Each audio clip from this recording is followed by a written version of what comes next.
Supersport versus Swallows.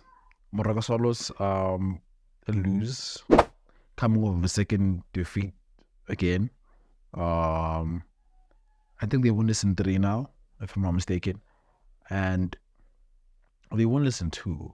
Winners these days, they won this in 3.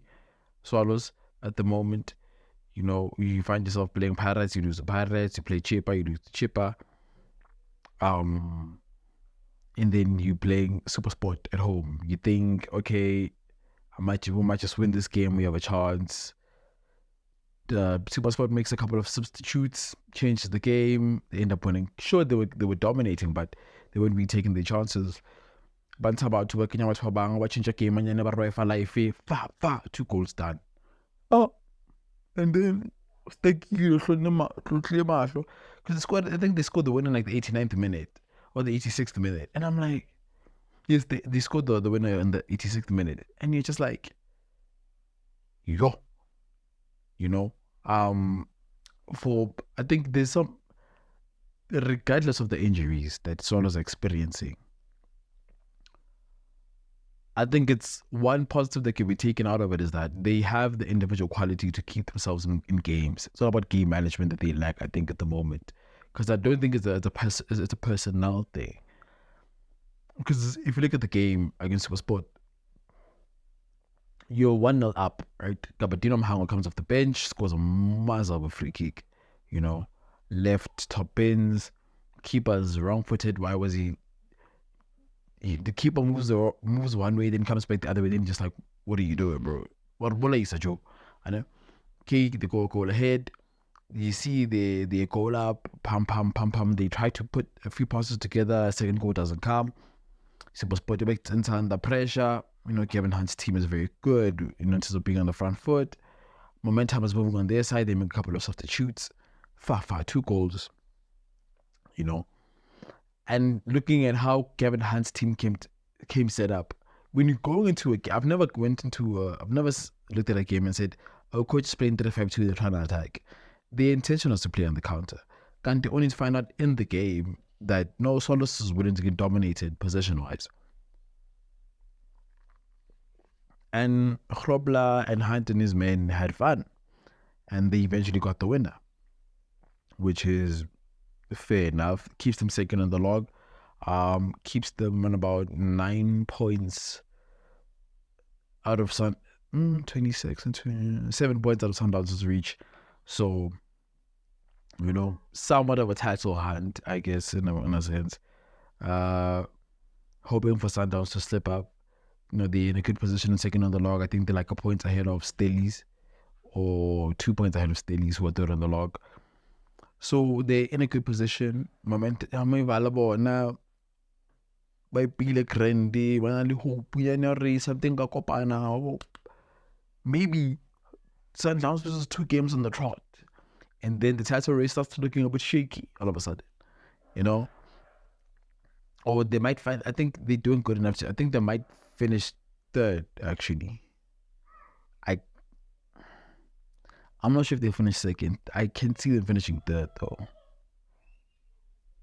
So that's probably one aspect of it, which is very interesting. But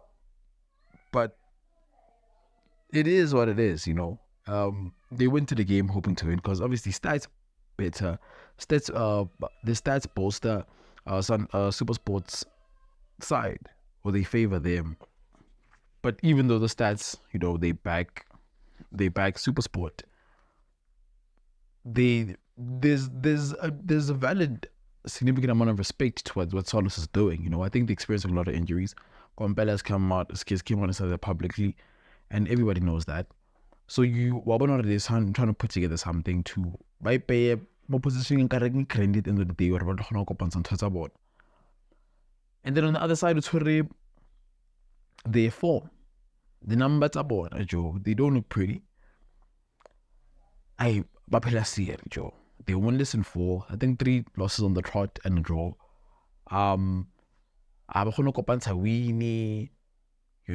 Gave me that hell because even I think it's the no. There's a different game. Mara like the game ya ba right tshwere matsong jo ya tell a ba kgone kopantsha ntho tsa bona di background di ba ile sharp. Every time I got into a kopananyana, next something happens, you know. Even in this game, Monebare, okay, guys, promised land, just by the finish line, you know. And then I was stuck on a sorry. And like, no, Joe Rich for now. Like, what's gonna happen at this point? I think it's one of those moments I'll fit dressing room after like pose Rio. And like when they are doing up and as door and as nje I kekile gush hey so hey ingxaki zam zinjonge emehlweni zinjongile zathi nje zanqabe ne-full three-piece suit zathi siyazapho, because there's no way this makes any sense, guys. Like